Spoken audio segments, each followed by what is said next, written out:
నల్లబెల్లి రామకృష్ణారెడ్డి గారు. ధన్యవాదాలు అధ్యక్ష. ఏదైతే గోదావరి డెల్టా చాలా భారతదేశానికి ఒక ధాన్యాగారంగా ఉన్న పరిస్థితుల్లో గత ప్రభుత్వ నిర్లక్ష్యం వలన రైతాంగం తీవ్రమైన ఇబ్బందులు ఎదుర్కొంటూ ఉంది, సాగునీటికి కానీ మురుగునీటి వ్యవస్థకు కానీ. అటువంటి పరిస్థితుల్లో కూటమి ప్రభుత్వం వచ్చిన తర్వాత ముఖ్యమంత్రి గారి చొరవతో, ఇరిగేషన్ మినిస్టర్ గారి చొరవతో కొంతవరకు టెంపరీ రిలీఫ్ కోసం నిధులు కేటాయించినట్టుగా మంత్రి గారు చెప్పారు. చాలా ఆనందదాయకం అధ్యక్ష. కానీ ఇందులో ప్రధానమైన అంశం ఏంటంటే, ఏదైతే వీడ్ రిమూవలు అదేవిధంగా డీసిల్టింగ్ జరుగుతూ ఉందో, ఇప్పుడు జరుగుతున్న పనులకి కాంట్రాక్టర్లు దాదాపు 49-48% లెస్కి టెండర్స్ కోట్ చేశారు అధ్యక్ష. ప్రధానంగా ఏదైతే ఇరిగేషన్ శాఖలో సిబ్బంది కానీ లస్కర్లు కానీ కొరత ఉన్న నేపథ్యంలో దీనిపైన సక్రమంగా ఇన్స్పెక్షన్ చేసే పరిస్థితి లేకపోవడం, దానివల్ల 49% లెస్ చేసిన కాంట్రాక్టర్లు ఏ విధంగా పనులు చేస్తూ ఉన్నారనేది మనందరికీ తెలిసిన విషయమే. దీనివల్ల రైతులు ఇబ్బంది పడుతూ ఉన్నారు.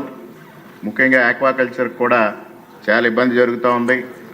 రోడ్లపై కూడా నీరు చేరి రోడ్లు కూడా పాడయ్యే పరిస్థితి ఉంది. ఇటువంటి పరిస్థితిలో అసలు గోదావరి డెల్టాని ఆధునీకరించాల్సిన అవసరం ఎంతైనా ఉందనేది మీ ద్వారా గౌరవ మంత్రివర్యులకి దృష్టికి తెస్తా ఉన్నాను. ఇవాళ ముఖ్యమంత్రి గారు నదుల అనుసంధానం ద్వారా భారతదేశంలోని ఆంధ్రప్రదేశ్ రాష్ట్రాన్ని నీటిపారుదల వ్యవస్థలో ఒక నమూనాగా తయారు చేయాలని ఆలోచిస్తున్న నేపథ్యంలో ముఖ్యంగా గోదావరి డెల్టాను ఆధునీకరించాల్సిన అవసరం ఉంది. అటువంటి ప్రతిపాదన ఏదైనా ప్రభుత్వం దగ్గర ఉందా అనేది మీ ద్వారా నేను చాలా స్పష్టంగా గౌరవ మంత్రివర్యులను అడుగుతా ఉన్నా. ముఖ్యంగా గోదావరి డెల్టాలో తీసుకుంటే 4216 కిలోమీటర్స్ మేరకు కెనాల్స్ ఉన్నాయి ఉమ్మడి తూర్పు పశ్చిమ గోదావరి జిల్లాల్లో. అదేవిధంగా డ్రైన్స్ తీసుకుంటే 3616 కిలోమీటర్లు ఉన్నాయి.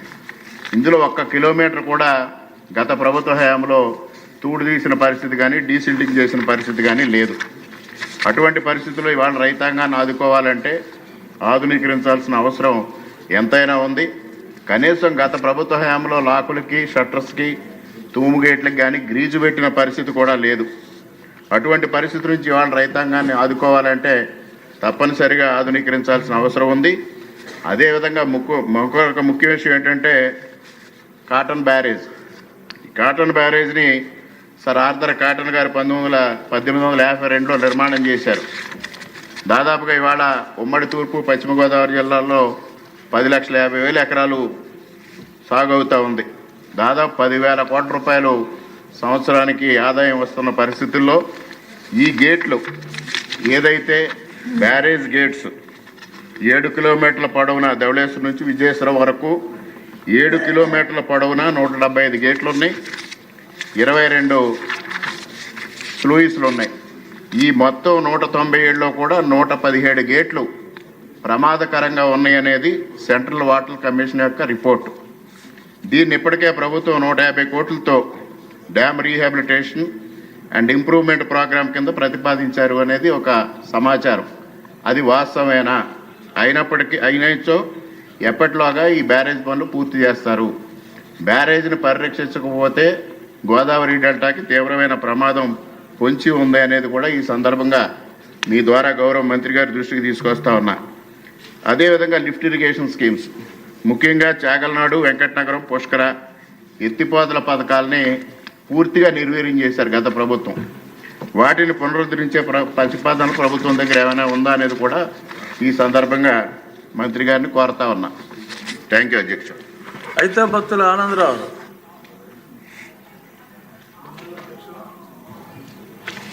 అధ్యక్ష, ఈ గోదావరి సెంట్రల్ డెల్టా సంబంధించి ఇప్పుడు కొత్తగా ఏర్పడ్డ అంబేద్కర్ కోనసీమ జిల్లా ఏదైతే ఉందో ఇది పూర్తిగా డెల్టా ప్రాంతం అధ్యక్ష.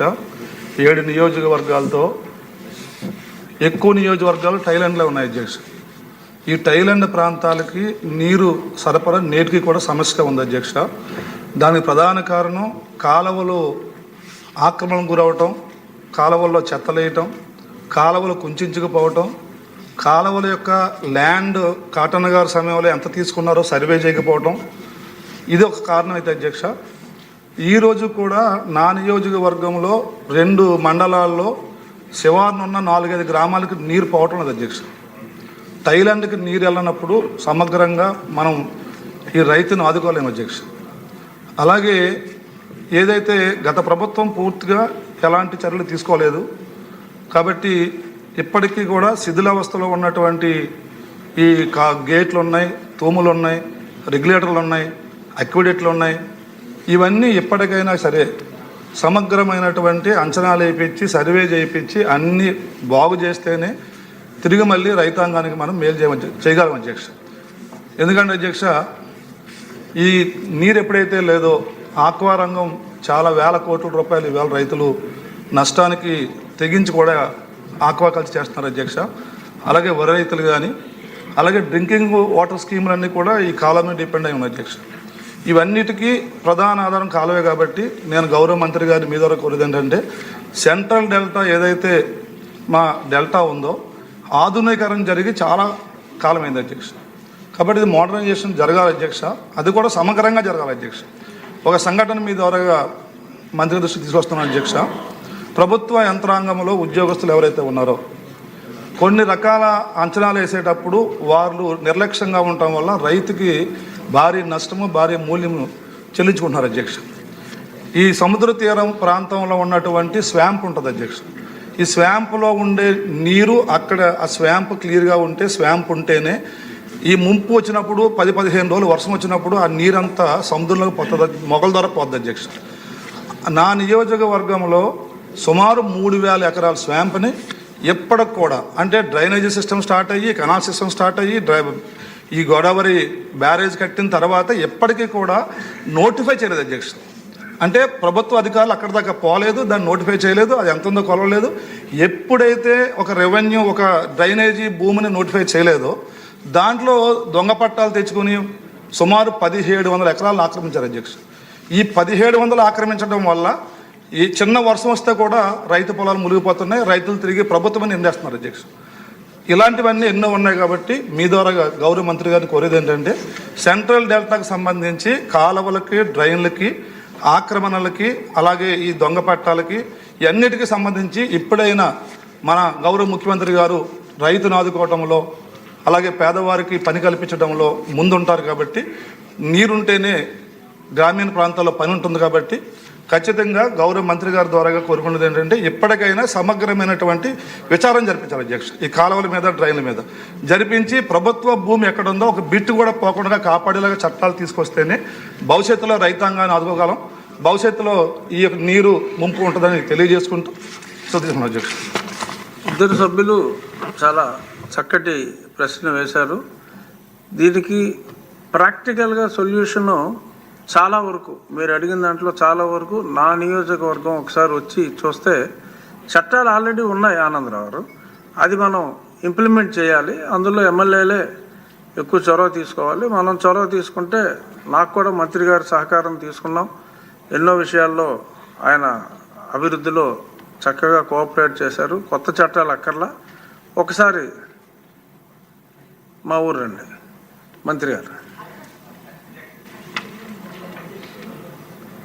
అంటే సమయం చాలా అయిపోయిందమ్మా. Be brief, be very brief.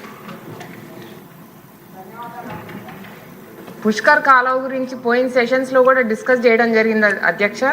దాని రిప్రజెంటేషన్ కూడా మంత్రి గారికి ఇవ్వడం జరిగింది. వారు 50 లక్షల దాకా శాంక్షన్ చేశారు అధ్యక్ష. కానీ ఈ పుష్కర్ కాలువ ద్వారా మొత్తం తుని నియోజకవర్గంలో టెయిల్ అండ్ డిస్ట్రిబ్యూషన్ ద్వారా మొత్తం ఏకర్స్ అన్ని కూడా ప్రయోజనం కలగాలంటే దాదాపు 9,50,00,000 అధ్యక్ష. ఈ ఎస్టిమేషన్ వచ్చేసి ఇది డిపార్ట్మెంట్ వాళ్ళే ఇచ్చారు అధ్యక్ష. కాబట్టి మీ ద్వారా గౌరవ మంత్రి గారిని కోరుతున్నాను అధ్యక్ష, మిగిలిన అమౌంట్ కూడా శాంక్షన్ చేస్తే ఈ తుని నియోజకవర్గానికి మొత్తం ఈ పుష్కర్ కాలువ ద్వారా వచ్చే ప్రయోజనాలన్నీ కూడా మేము ప్రజలకు అందజేస్తాం అధ్యక్ష. Thank you.